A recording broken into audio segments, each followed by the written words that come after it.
You know, that reminds one. I mean, yes, we've been talking about some things, but a good thing you're here and you're the Commissioner for Physical Planning and Urban Development in Lagos.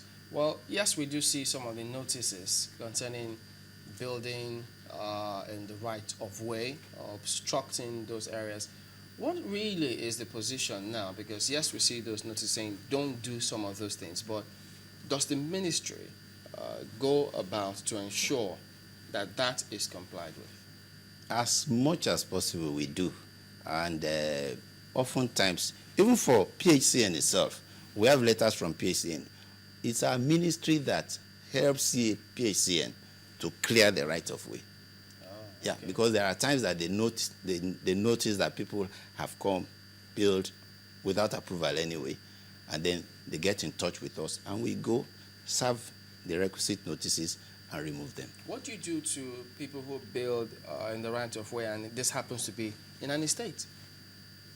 Under, yes, the high tension cables, for In instance. an estate, Yes.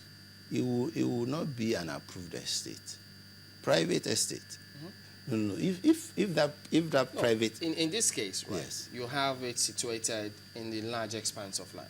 And of course, they could get approval to build in other areas, but some, or one or two, could just go under that. No, and build. the law is clear. We remove them, except we don't know.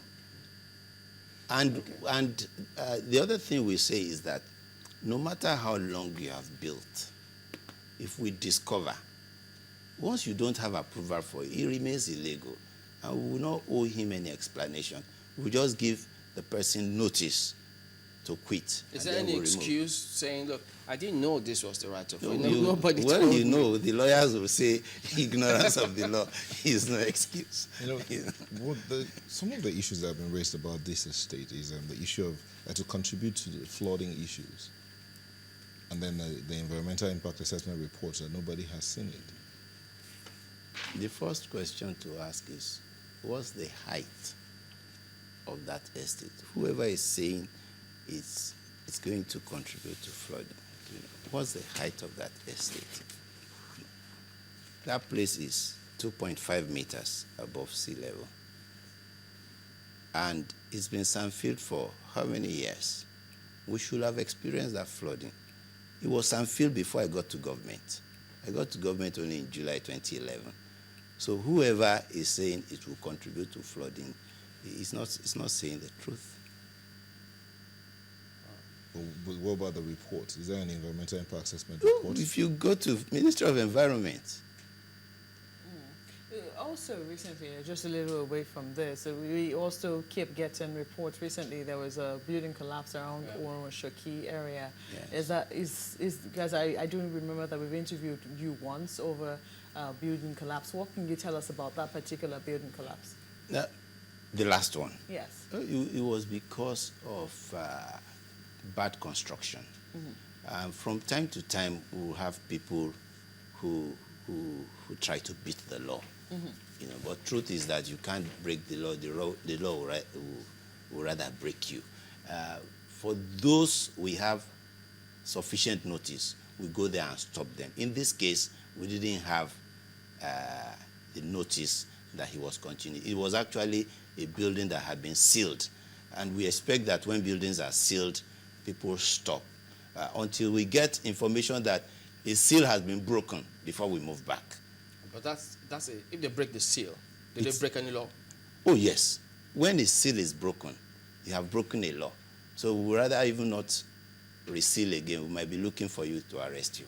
How do you deal with regulation? I mean, because you talked about sealing, and because one would think that what you would do is you would bring down the building after a while. No. It's a process. Okay. We start with a contravention notice, and then we have a stop work order. Of course, you may see the sign, the X mark. The X mark doesn't mean for demolition. The X mark is calling your attention. So we wait for him to bring his documents. If we don't get those documents in good time, we seal up.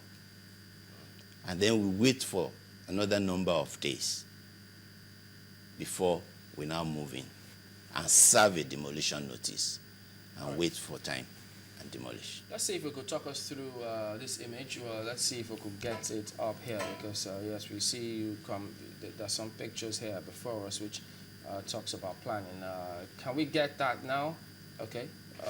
Tell us about this. Now, I don't know how much you can see, but I'm sure you can see the clover leaf, and then there is a road that is going on towards the northwestern side.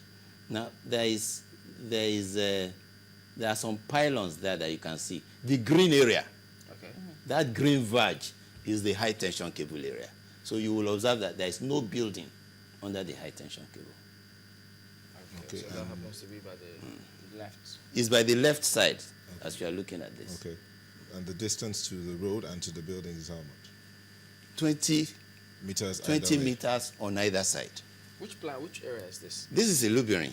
Oh, okay. This is the lagoon area. The lagoon area is what you are seeing, the northern side. And you say this has been like 2.5 meters above sea level? Oh yes, the sand filling is 2.5 meters above sea level. Yeah. Is there any challenge with this now, as we speak? No, Okay, work is going on. work is going on. What's Have the you been able to estimate? reach out to the minister to at least explain, just what's going on there? No, I haven't. The minister didn't reach out to us. The minister was here and reached out to the world.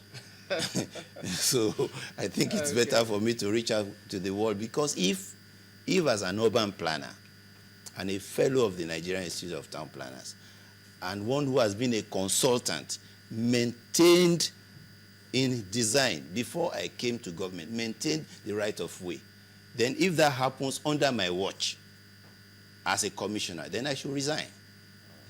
Okay, we will forward the inquiries from people who have just some gray areas they like to get clarifications on, but unfortunately we can't take them now because we're out of time. We've been speaking with Mr. Toyin Ayinde, who is the Commissioner for Planning, Physical Planning and Urban Development in Lagos. Thank you for coming on this morning. Welcome. It's my pleasure. Okay, well that's it today on Sunrise Daily. We thank you all for watching. Well, we'll see you again tomorrow. I'm Chamberlain, also. And I'm now Taibe. I'm Maokwe Ogun. Thank you.